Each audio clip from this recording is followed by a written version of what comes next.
시청자 여러분 안녕하십니까. 고영신TV 시사정담 시간입니다. 2020년 4월 15일 치러지는 21대 총선이 1년여가 남아있는데도 불구하고 청와대와 민주당이 벌써부터 피폐한 민생은 뒷전이고 총선 준비에 올인하는 모습을 보이고 있습니다. 표를 의식한 선심성 공약을 쏟아내고 부실 검증으로 국민들로부터 공분을 사고 있는 청와대 조국 민정수석의 차출론까지 나오고 있는 실정입니다. 이준권 교수님 모시고 총선 준비에 열을 올리고 있는 청와대와 민주당 움직임 알아보도록 하겠습니다. 이 교수님, 예. 과거에 보면은 예. 이런 총선의 경우 정부라든가 여당 측에서 이렇게 총선이 조기 과열되면은 민생의 주름살이 가는 경우가 많고 예. 또 국정 운영에도 차질을 빚는 경우가 많기 때문에 오히려 이렇게 자제를 시켰는데 그렇죠.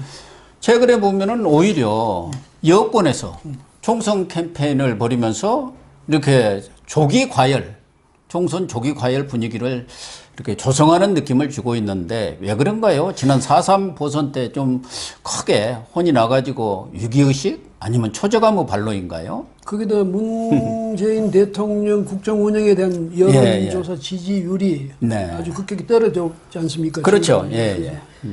그런 것 때문에 아마 정권적 차원에서 위기감 이런 게 있을 겁니다. 그래서 이러다가는 이제 총선이 앞으로 한 1년 남았잖아요. 그렇죠. 이러다가는 그 1년 동안에 얼마나 더 떨어질지도 모르겠다. 왜냐하면 뚜렷한 무슨 호재가 없잖아요, 지금. 그렇죠. 그래서 경제는 자꾸 안 좋아지죠. 남북, 북한 비핵화 문제는 오히려 자꾸 얼그러지죠. 이러니까 그런 데서 오는 위기감, 이래서 더 지금 그 민주당에서는 총선에 신경을 쓰는 게 아닌가 이런 생각이 듭니다. 예. 방금 말씀하셨습니다만은 그동안 지지율을 견인했던 게 남북관계 아니었습니까? 그런데 미국에 가서도 전혀 효과를 보지 못했고 오히려 김정은한테 믿었던 도끼에 발등 찍히는 지금 꼴이 되어 있는 상황이에요. 그렇기 때문에 아무래도 정부 여당 입장에서는 내년 총선에 걱정을 하지 않을 수는 없는 것은 이해가 가는데 관심을 끄는 것은 지금 조국 민정수석 있지 않습니까? 그분의 차출론이 정치권에서 솔솔 나오고 있거든요. 뭐 이해찬 대표도 뭐 본인의 결심야에 달렸지 않겠느냐 이런 얘기를 하고 홍영표 원내대표죠. 그분도 가능성을 검토해 봐야겠다. 이런 얘기에다가 또 윤영찬 전 국민소통수석이죠. 이번은 뭐 성남 중원에 출마한다고 하면서 나 혼자 뛰라고만 하겠느냐. 그러니까 청와대에 있는 수석들이라든가 이런 분들도 같이 뛰는 거. 그러니까 조국 수석의 출마를 뭐 기정사실화하는 듯한 그런 발언을 했어요. 조국 수석 출마 어떻게 보십니까? 일각에서는 무슨 가당 차는 소리냐. 언감생 싣고 총선 출마냐. 빨리 물러나기나 해라. 뭐 이런 또 비판론도 많이 있지 않습니까? 예, 그 조국 민정수석은 뭐 문재인 정권에 있어서 무슨 스타같이 그렇게 대접을 안으로부터 받고 있는 것 같아요. 문 대통령도 아주 조국 수석은 뭐 아끼고 또 아끼고 해서 그래서 리틀 문재인이라고 하지 않습니까? 예, 그래서 정말 자기 대선에 주작감으로 지금 키우고 있는 거 아닌가 뭐 이런 생각이 그런 드는데, 느낌을 많이 주죠. 그런데 조국 수석 스스로가 한번 돌아봐야 될 거예요. 내가 지금까지 민정수석으로서 내 책무를 어떻게 했는지. 왜냐하면 사실 이런 게 공직 후보자 검증 그렇잖아요. 그게 민정수석으로서 아주 중요한 일이고 또 하나는 대통령 친인척 관리, 그다음 고위공직자 관리 이걸 굉장히 이제 자기 말하면 주업일 텐데 그런 건 안 하고 무슨 개헌하니까 법무장관이 자기가 나와서 발표한다든지 뭐 이렇게 아주 말하면 자신의 지위, 직책 이거하고 좀 거리가 있는 것 같은 그런 일을 정권적 차원의 일을 앞으로 도맡아서 그런 걸 하고 정작 자기 본업은 이런 식으로 우리가 볼 때는 저 사람 정말 일하는 거 맞나 이런 느낌을 줄 정도로 이렇게 하니까 아마 지금 고 교수 말씀처럼 저 사람이 또 나와? 뭐 이런 게 있을 거예요. 그래서 산무수석이라고 하지 않습니까? 무능, 무책임, 또 무소신, 무개념이라고도 합니다만 삼부수석이라고 지금 얘기를 듣고 있어요. 말씀하신 대로 부실 인사검증 얼마나 국민들의 마음을 아프게 했습니까? 또 좌절감을 안겼고요. 뭐 말씀하신 대로 지금 공직기강 그거가 사령탑인데 자기들 부하들이 지금 다 공직기강을 해치고 있잖아요. 그렇죠. 예. 뭐 친인척 관리를 제대로 했습니까? 지금 문재인 대통령이 가장 명분으로 말하자면 경기를 못하겠다는 것 하나가 말하자면 사법개혁을 조국 수사관이면 할 사람이 없다 하는데 사법개혁은 지금 시작도 못하는 그런 상황이에요. 그러니까 아무것도 한 일이 없는데 지금 조국 수석 이렇게 차출론이 나오는 것을 보면은 모르겠어요. 이제 지금 차출의 지역이 부산 아니겠습니까? 부산. 부산의 현지 민심은 어떠는지 모르겠지만 아마 여권에서는 PK 승부수를 조국을 통해서 한번 걸어보겠다. 그리고 지난 대선이라든가 또 지방선거에서 PK에서 거의 뭐 한국당을 압도를 하다시피 했지 않습니까? 그러니까 조국을 통해서 PK의 수성을 해보겠다. 그런 의지가 아닌가 하는 생각이 드는데 과연 그만한 경쟁력 뭐 이런 것들이 있는 겁니까? 그 문재인 정권 이른바 그 진보 정권 혹은 진보 좌파 정권이 이제까지 PK 지역에서 노무현 대통령 때까지도 거기서 그 PK 지역에서 뭐 어떻게 지위를 확보한다든지 이런 점에서 실패했거든요. 노무현 대통령이 그렇게 노력했는데도 자신의 출신구이 뭐 그렇죠. 김해에서조차도 저기 후보 참 뭐 당선인을 못 낼 정도로 그렇게 그래서 아마 현 정권의 그 실세라는 분들을 유력자라는 분들 문 대통령부터 그렇겠죠. 기어의 PK는 우리가 완전히 우리의 지역 우리의 텃밭으로 확고하게 굳혀야 된다. 이런 강박감이 있을 거예요. 이번에 자칫하다가 아까 말씀하셨지만 지방선거에서 그래도 이제 확실히 장악했는데 이게 자칫하다 물거품이 될 우려도 있다. 그러면 어떻게 됩니까? 역시 이제 옛날처럼 다시 돌아가 버리는 거죠. 그래서 PK 지역을 현재 민주당 정권이 장악한다고 하는 것, 그 다음에 거기에서 그것을 자기들 텃밭으로 고친다는 것은 엄청스러운 정치적 의미가 있거든요. 우리 정당 사이에서 정치적 지형이 바뀌는 겁니다. 그렇죠. 그래서 아마 더 여기다가 올인하겠다는 그런 의지가 있는 게 아닌가 뭐 이런 생각이 듭니다. 그러니까 4.3 보선에서도 나타났듯이 지금 PK 민심이 확 바뀌어가는 그런 상황에 있는 거 아니겠습니까? 그렇죠. 원래는 거기가 새누리당, 한국당 텃밭이었죠. 그렇죠. TK, PK가. 그런데 지난 말씀드린 대로 지방선거라든가 대선에서 이제 그걸 뒤집었단 말이에요. 과거 새누리당의 공천파동 때문에 그렇죠. 그런 거예요. 그런데 지금 PK가 문재인 대통령의 정치적 어떤 텃밭인데다가 사실은 이 부울경 이 지역에서 이기지 않는 한 여당이 지금 민주당이 과반을 얻을 가능성은 거의 없다고 봐야죠. 그렇죠. 워낙 또 이 지역에 선거구가 많습니다. 호남에서 지금 많이 밀어주기는 하지만 호남의 그 지역구라는 것은 많지가 않거든요. 그래서 아마 이쪽에 어떻게든 PK 수성을 하고 여기에서 승부수를 봐야겠다. 그런 과정 속에서 이제 조국 수석의 이런 차출론이 나오는 것 같은데 경쟁력이 저는 없을 것 같아요. 만약 조국 수석이 거기 나온다면은 하나의 조국 수석을 놓고 어떤 그 심판의 프레임 이런 것이 아주 세게 붙어갖고 결과적으로 선거에 오히려 악재가 되지 않을까 하는 생각도 들어요. 그러니까 내년 4월이 되면 그 2017년 5월에 취임했지 않습니까? 2018년, 2019년, 2020년 그럼 만 3년째가 3년이 거의 가까워질 때거든요. 완전 뭐 중간 평가를 있죠. 그러면 그때 가면 대개의 경우 3년이 넘었으면 대통령의 힘은 빠집니다. 빠지죠. 레임덕은 빠지는데 거기다가 지금의 그 문재인 대통령에 대한 국민들의 그 여론의 지지율을 보면 이 하강 추세가 좀 가파르잖아요. 이런 식으로 되면 다시 앞으로 1년 후가 어떻게 될지 몰라요. 그런 점에서 볼 때 지금의 문 대통령의 아주 적극적인 문 대통령의 후원을 받는달까 지지를 받는 이런 조국 수석이지만은 그때 가면 문 대통령이 만약 힘이 아주 떨어졌다. 조국 수석은 자칫하다가 이거 미안한 얘기인데 천덕꾸러기가 될 우려도 없잖아요. 그 점에서 너무 지금 이 상황에서 조국의 위상을 가지고 그 민주당에서 너무 탐내는 게 과연 그게 정확한 그 전략일 수 있을지. 그래서 조국 수석이 나가는 곳에 내가 가서 뛰겠다는 사람들이 아주 많아요. 조국하고 한판 붙겠다. 결국은 조국의 어떤 인기라든가 이런 것은 허상에 불과하고 그럴 수 지금 있지. 문재인 대통령이 그동안 가져왔던 그런 지지율에 얹혀가지고 있는 인기 아니겠습니까? 그런데 문재인 대통령 지지율이 뚝 떨어지는 상황이고 그렇지 않습니까? 그렇죠. 조국은 뭔 잘한 게 있어야지.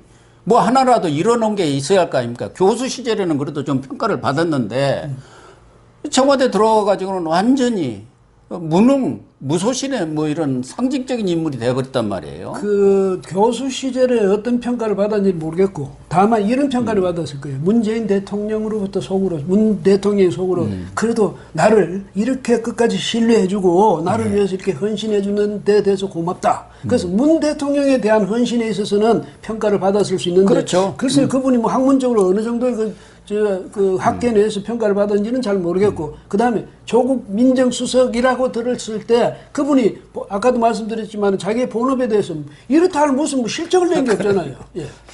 저는 그래서 조국 수석을 갈기는 갈아야겠는데 워낙 야당의 그런 공세도 거세고 예. 그렇지 않아 갖고는 말하자면은 협치는 고사하고 국회 자체가 예. 돌아갈 수가 없고 그렇게 되는 경우 뭐 개혁이 쁘고 뭐고 다 날아가는 그런 상황 아니겠습니까? 그러니까 경질을 해야 하는데 뭔가 테러를 만들려면은 총선 차출로 이렇게 명분을 만들어 갖고 조국을 이렇게 자연스럽게 흠집을 덜 내면서 뒤로 빠지게 하려는 것 아닌가 하는 생각이 들어요. 뭐 그런 것도 생각할 수 있겠죠. 그러면 이제 문 대통령이 다른 뭐 민정수석 대안을 뭐 마음에 두고 있다든지 이래서 조국 수석을 그래도 명예롭게 물러설 수 있는 그런 여지를 만들어주고 싶다. 뭐 이런 생각을 하면 그나마 다행인데 조국을 그야말로 제2의 문재인으로 키우겠다고 그러면 이거는 좀 무리죠. 그리고 왜냐하면 국민들한테 좀 염치 없는 그렇죠. 어디 언감생식 그 총선 출마야 이런 게 국민들의 상당수 여론 아니겠습니까? 그런데 선거는 뭐 이해찬 대표도 얘기했지만 본인의 의지가 가장 중요하지 않겠습니까? 본인이 뭐 총선 출마 아니라 평양감사도 본인 싫다고 하면 못하는 거 아닙니까? 그래서 조국은 진짜 나가라 하면 나갈까요? 조국 수석이 뭐 그동안 지금도 저 민주당 내에서 뭐 이야기는 그 사람 아직 권력 의지가 없다. 근데 옛날에 문재인 대통령도 마찬가지죠. 그래서 리틀 문재인이고 문재인 코스 따라갈 거라고 뭐 다들 얘기하는 거 아닙니까? 문재인 대통령이요, 이 촛불 집회 그 이제 나가면서 이렇게 막 권력 의지를 불태우기 시작하더니 그 이후에는 보니까 어느 누구도 따를 수 없는 강렬한 그런 권력 의지를 갖더라고요. 어쨌든 뭐 조국 얘기도 그렇습니다만은 지금 민주당 보니까 윤호중 사무총장 있지 않습니까? 그분을 중심으로 해서 사실상 총선 기획단, 뭐 공천제도 기획단이라고 하지만 총선 기획단을 꾸려가지고 벌써 지금 사전 준비에 들어갔거든요. 그 내용의 핵심은 보니까 공천에서 신인들한테 10 내지 15%의 가산점을 팍팍 주겠다는 거 하나오고 하나는 당 정체성을 분명히 하겠다. 당 정체성을 분명히 해서 거기에 맞는 사람을 공천하겠다 그런 것 같아요. 지금 흘러나온 얘기의 핵심은. 그렇다면 그 얘기는 결국은 하나는 코드 공천을 하겠다는 거고 또 하나는 친문 공천을 하겠다 그런 얘기 아니겠습니까? 그러니까 지금 사실은 이제 우리가 이제 주목해 봐야 될 부분이 지금 말씀하신 대로 과연 친문 공천을 이것을 지금 겨냥하고 있느냐. 왜냐하면 지난 20대 총선 때 당시에 새누리당이 우리 흔히 하는 말로 폭망한 이유가 뭡니까? 그 친박 비박인이 이래가지고 친박 공천하다가 망한 거 아닙니까? 친박 공천 때문에 그런 거 아니에요. 그런데 지금 다시 만약에 그런 분위기가 정치적인 질병이 만약에 민주당에 왔다. 민주당이 거기에 올맞다. 그래서 우리는 오직 친문. 이렇게 돼가지고 만약에 한다면요. 지금 사실 그러잖아요. 벌써 조국 수석의 차출은 또 차출이고, 양정철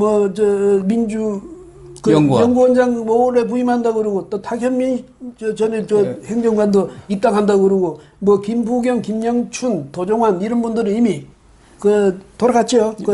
그다음에 이미 또 대통령이 또 거느리고 있는 그런 이제 청와대 멤버들이라든지 또 내각의 멤버들이 있는 사람이 또 일정이 만약에 돌아가서 당으로 복귀한다. 그러면 뭐냐면 명실상부한 임종석 실장도 있잖아요. 전 실장. 그 명실상부한 친문 공천이 될 거다. 그러면 그 다음에 오는 게 뭐냐? 민주당 이제 안에서 또 엄청스러운 내란이 벌어지는 거죠. 예. 거기도 옥새 들고 나르시아 파문이 일어나는 누가 그렇게 할지 모르지만 어쨌든 뭐 방금 말씀하셨습니다만은 뭐 문 대통령의 복심, 예. 최측근, 핵심 측근이라는 양정철 전 비서관이 청와대 비서관이 지금 민주연구원장으로 예. 말하자면 정치권에 복귀하는 것 아니겠습니까? 근데 양정철 비서관의 그런 복귀는 여러 가지 메시지가 있다고 봐야 하거든요. 그분이 원장으로 가고 그 밑에 백원우 청와대 민정비서관 본부이죠. 뭐 인재영입위원장으로 간다든가 그런 소리가 나왔는데 부원장으로 가고 또 민주당이 뭐 전략통으로 통하는 이철희 의원도 거기 부원장으로 이렇게 간다는 소문이 있는 거 보면은 결국 민주연구원이 총선 전략과 어떤 기획 또 인재 영입의 싱크탱크가 될 수밖에 없는 거 아니겠어요. 그렇다고 한다면은 여기에서 지금 다선 의원을 중심으로 해서 대폭적인 물갈이를 하겠다는 시그널, 메시지가 아니냐 이런 얘기가 나오고 있거든요. 그러니까 그 자체가 바로 말하자면 이제 과거에는 지금의 그 민주당에서 다선 의원들은 문재인 대통령하고 정치적으로 보면 오히려 문재인 대통령이 정치적 선배이고 이렇잖아요. 버거운 상대들이거든요. 그다음에 그런데 전부를 문재인 대통령의 적극적인 지지, 신뢰 이런 구도를 만들어 가겠다면 이제 위에 좀 버거운 사람들은 좀 빠져줘야죠. 그다음 밑에서 대통령의 신세를 엄청 세게 많이 지는 사람들이 들어가서 포진을 함으로써 대통령이 사실상 여당을 장악하고 앞으로 특히 이제 그때 되면 2년밖에 안 남으니까 그 기간 동안 국정 견인력을 유지하고 장악력도 유지하겠다 뭐 이런 그런 전략을 세울 수가 있죠. 그러니까 민주당의 다선들이 대부분 비주류들입니다. 비문, 소위 말해서 비문계열이고 지금 이해찬 대표가 67세죠. 그리고 6선인가요? 그렇죠. 그렇게 됐는데 지금 4선 이상이 13명, 5선이 4명, 그리고 6선이 3명 이렇게 있습니다.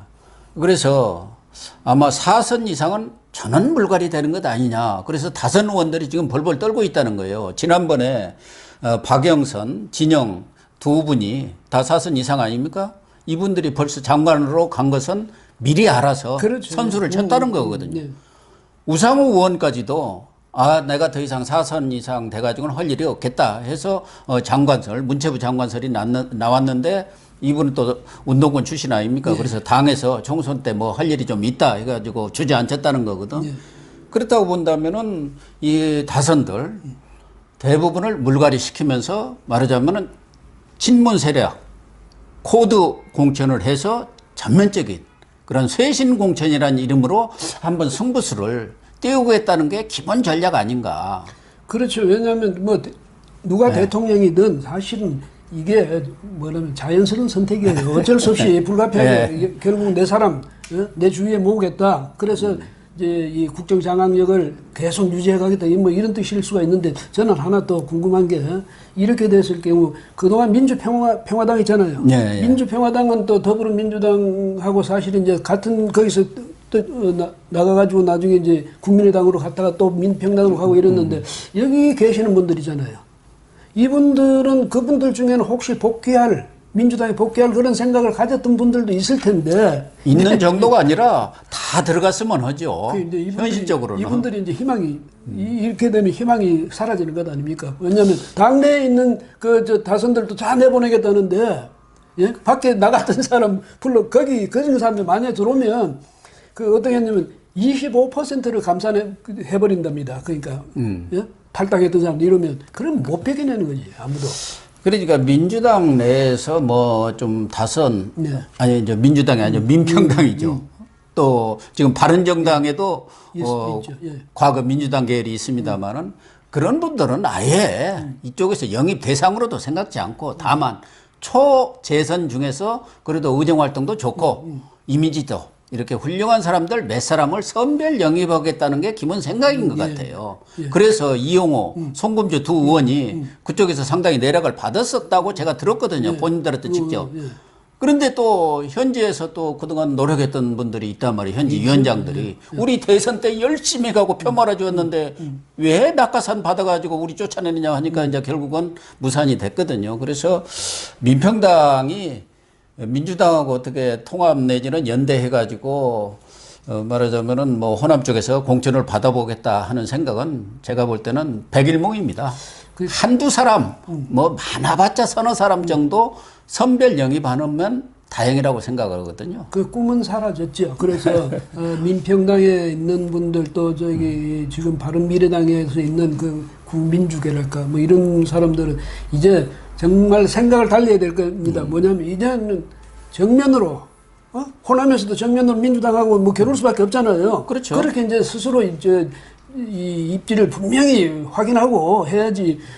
계속 앉아가지고 21대 총선을 속이나 안 불러주나 이러다가는 그런데 지난번 4.3 보선 때 전주에서 시의원 선거가 있었습니다. 예, 맞아요. 예. 전에는 민주당이 싹쓸이 했거든요. 지방선거 때. 예. 근데 민평당 후보가 시의원에 당선이 됐는데 상당히 압도적으로 당선이 됐어요. 그래서 지금 민평당에서 뭐 일부 민주당으로 가고 싶은 생각도 있는 분들도 있지만 우리가 한번 해볼 만하다. 또 이렇게 문재인 대통령이 실정이 계속 된다면은 옛날 국민의당 선택하듯이 다시 선택을 가능성도 있지 않냐 그래가지고 희망이 좀 싹 튼다고 지난번 민영삼 최고위원이 여기 와서 그렇게 얘기를 하더라고요. 그러니까 뭐냐면 지금 이 민주당이 조기 총선 분위기를 띄우는 게 바로 이런 점에서 오히려 자신들이 손해보는 거예요. 왜 다른 정당들한테 경각심 자극하는 거 아닙니까? 우리도 이래 있어서는 안 되겠다. 이렇게 되면 결국은 누가 손해입니까? 정권 측이 손해라고. 왜? 대통령이 지금 안 그래도 그 국정 운영을 하는데 굉장히 힘이 드는데 관심을 이런 쪽으로 빼돌려버리면 대통령에 대해서는 야당은 이제 전면적인 공세를 취할 것 아니겠습니까? 그 다음에 국민들도, 그러려고 지금 이러는 거야 하는 식으로 이제 정부, 여당에 대해서 그 의도에 대해서 의심을 하게 될 거고. 그러니까 지금 조기 총선 분위기를 띄우는 이 자체가 물론 뭐 궁지에서 한번 탈출해보겠다 해서 그런지 모르지만 이게 악수다. 제가 봐도 그래요. 지금 지난번에 그 24조 원에 달하는 에타 면제라고 하지 않습니까? 예비 타당성 면제인데 지역 균형 차원에서 이런 그 대규모 SOC 사업을 벌이는 거예요. 공사 벌여가지고 대부분의 예산을 그 국가 예산으로 들어가는데 그걸 다 면제해줘가지고 지금 24조 원이 들어갔고요. 또 하나는 지금 며칠 전에 이렇게 발표된 게 있는데 3개년 프로젝트라 해갖고 SOC 사업이죠. 거기에 20년부터 22년까지 그러니까 총선과 대선 일정에 맞춰가지고 48조 무려 48조 원을 지금 투입하겠다는 거거든요. 그래갖고 도서관, 체육관, 뭐 휴양림, 노인 요양시설 짓겠다는 거예요. 뭐 복지시설 만들어주면 좋죠. 그러나 그 많은 예산을 투입하겠다. 이 3년간에. 그게 뭐겠습니까? 다 총선용이라고 국민들은 보는 거거든요. 또 뭐 올 2학기부터도 고3생들 앞당겨서 지금 수업료 면제시켜주겠다는 거 아닙니까? 그러니까 말씀하신 대로 이런 것이 순수하게 국정 운영 차원에서 어떤 경제 정책이 펼쳐지고 예산이 투입이 돼야 하는데 누가 보더라도 이거 선거용이네, 총선용이네 이런 오해를 받고 있지 않습니까? 그리고 이 정권이 당초에 항상 전에 뭐냐면 가장 강력히 비판했던 것이 뭐 토건이죠. 삽질 정부라고 해갖고 그러니까, MB 정부를 얼마나 또 SOC 이제 더 필요하다. 공격을 했습니까? 이렇게 하면서 그 막대한 돈을 거기에 들이냐 이래가지고 공격해놓고 결국 보니까 이제 경기가 좀 안 좋고 하니까 그쪽에 이제 자극하면 효과가 가장 크거든요. 그런 식으로 한다든지 지금 말씀하신 대로 이제 선심성 그 정책을 펴가지고 하는 건 좋은 뭐 그건 자기들이 알아 뭐 어쩔 수 없지만은. 세상에 이게 돈은 정해져 있어요. 그러니까 국가 예산이라는 것은 또 국가 국고라는 것은 정해진 그릇 안에 있는 돈 아닙니까? 정해진 돈인데 그 돈을 어디에 쓰는가가 중요하죠. 근데 그럼요. 가장 효율적으로 써야죠. 경제가 이렇게 어려우면 이 산업을 좀 일으키는 쪽에 이 부흥시키는 쪽에 그쪽에다 돈을 넣어야지. 그러니까 과학기술 뭐 개발이라든지 또 R&D 뭐 네, 네. 그런 데도 많이 하고 미래 이런 먹거리 산업에다가 그렇죠. 투자를 해야 한다니까요. 그런 걸 투자를 그러면서 해야 지금 돼요. 도외시하고 있지 않습니까? 투자를 해야 되는데 그냥 그 돈을 가지고 어떻게 하든지 국민들이 그 당장 그냥 꿀물 한 숟갈씩 주는데 그 꿀물 먹어놓고 나면요 비용은 엄청 들어버리지만 그 꿀물의 효과가 며칠 가겠습니까? 예. 정말 그런 선심성 정책 이런 것에 대해서는 국민들이 좀 경각심을 가지고 예. 이렇게 눈을 부릅뜨고 지켜봐야 할 것 같아요. 그렇습니다. 저는 또 하나 조금 뭐 걱정이라기보다는 예상을 할 수 있는 것은 요즘에는 북풍 이게 잘 먹히지는 않습니다만은 그래도 김정은 북한 아니 뭐 국무위원장이요. 예. 국무위원장이 연말까지는 한번 기다려 보겠다. 자기들 이야기는 이제 조미 예. 순회회담이라고 하지 않습니까? 그러니까 연말에 이런 북미 관계라든가 미북 관계가 이렇게 개선이 되고 또 남북 정상회담이랄까 이런 것들이 뭐 남북미 정상회담 뭐 이런 것들이 잇따라 이어질 경우 김정은의 덕을 좀 톡톡히 또 보는 것 아닌가 하는 생각도 들고 김정은 입장에서도 예를 들면은 뭐 한국당이라든가 자신들한테 불리한 당이 다수당이 되는 것보다는 지금 자기들한테 고분고물한 문재인 정권이 총선에 이기는 것이 유리하다고 보지 않을까 그런 차원에서 신북풍 가능성은 없을까요? 그런데 지금 이 뭐냐면 이 지금의 상황을 움직여가는 것은 도널드 트럼프 미국 대통령하고 북한 김정은이에요. 그렇죠. 문재인 대통령은 뭐 스스로 운전자를 자처하고 또 뭐 중재자 한다는 약간 뭐라고 촉진자 뭐 이러지만 그거 인정해주는 사람 아무도 없어요. 그러니까 우리나라 안에서만 그러지 김정은이가 인정해줍니까? 안 해주잖아요. 오지랖 넓게 놀지 말라고 그랬잖아요. 트럼프는 어떻게 했습니까? 그럼 오시면 와. 그럼 옆에 앉혀놓고 자기는 기자들하고만 이야기하고 그냥 내보내버렸잖아. 2분간 단독회담 있잖아요. 예, 이렇게 되니까 문재인 대통령은 그래도 거기에 이제 기대를 걸겠지만 김정은이는요, 지금 12월 뭐 올해까지 하든 어떻든 이 미국이 우리의 조건 하에서 우리하고 협상하겠다면 하자. 지금 이런 거거든요. 그 다음 미국도 우리의 조건 하에서 네가 협상하자면 하자. 이러니까 서로 그러면서 시간을 벌고 있는 거 아니에요. 근데 문재인 대통령이 여기서 무언가 기대를 하고 내 어떤 역할이 있을 거다. 이렇게 생각하면 그때마다 결국은 내가 이 계산 미스가 되거든요. 그래서 제 생각에는 오히려 이렇습니다. 문 대통령이 정말로 여기서 우리 한반도 문제, 북한 비핵화에 대해서 영향력을 가지려면 미국하고 한미 동맹 관계를 더 강화해가지고 북한이 거기에 대해서 뭐냐면 문재인 대통령 눈치도 보게 만들어야 되는데 지금 김정은은 뭐 문재인 대통령 아주 우습게 생각한단 말이에요. 무슨 정말 그야말로 무슨 뭐 심부름꾼 정도로 생각하는지. 그래서 이런 상황을 누가 타개해 나가겠습니까? 문 대통령이 스스로 타개해 나가야죠. 예. 전에도 뭐 여러 차례 얘기했지만 햇볕 정책을 승계했다는 노무현 문재인 정부 정권에서 가장 핵심적이 빠진 게 바로 햇빛 정책이라는 것은 DJ 햇볕 정책은 한미 동맹. 그럼요. 굳건한 한미 동맹을 기반으로 한 거예요. 근데 이 문재인 정부에서는 한미 동맹은 사라져버린 거라니까요. 이게 가장 무서운 것이고 가장 실수를 지금 범하고 있는 거예요. 그렇기 때문에 미국으로부터도 핀잔을 맞고 북한으로부터 김정은한테도 냉대를 받고 그런 거거든요. 그래서 제가 이 문제를 제기하는 것은 혹시 문재인 대통령이 내년 총선에 무슨 덕 좀 볼까 이런 생각, 이런 계산하에 김정은한테 또 너무 그렇지 않아도 지금 너무 눈치 보기 대북 정책을 편다는 얘기를 듣는데 혹시 그런 생각을 갖지 않았나 그런 우려 속에서 제가 한 말씀 드린 겁니다. 김정은이가 다 그 머리 꼭대기에 앉아 있을 거예요. 앉아 있으면서 오히려 그걸 김정은이가 이용하려고 그러겠지. 그러겠죠. 그러니까 문재인 대통령은 중심을 확실히 잡아야 됩니다. 그래서 김정은이가 총선 때 좀 도와줄게. 뭐 대북 특사 오면은 잘 해봐. 연말까지 뭔가 이렇게 좀 작전을 잘 해서 뭔가 성과 작품을 만들어내면 총선에도 도움되지 않겠어? 그러려면은 빨리 개성, 금강산 이런 거 미국 가서 재촉해가지고 지금 풀어내. 뭐 이렇게 나오지 않을까 하는 걱정이 저는 드는 거예요. 오히려 저는 문재인 대통령이 그런 식으로 이렇게 하면 오히려 대치기 당할 수가 있거든요. 그래서 문재인 대통령이 그런 건 위험한 일은 해봐야 성과가 없다는 걸 분명히 인식해야죠 하고, 제가 생각할 때는 그 북한의 김정은 효과가 총선에는 별로 영향력을 미치지 못할 것이다 이렇게 봅니다. 예. 시청자 여러분, 잘 아시다시피 나라 경제가 매우 어렵습니다. 국민 생활은 정말 팍팍합니다. 정부 여당이 경제를 살리고 일자리를 만들어서 표를 얻을 생각을 해야지, 그렇지 않아도 아주 가벼운 국민들의 호주머니를 털어서 세금을 걷어가지고 표를 살 생각을 한다면은 과연 우리 국민 어느 한 사람이 표를 주겠습니까? 오늘 방송 마치겠습니다.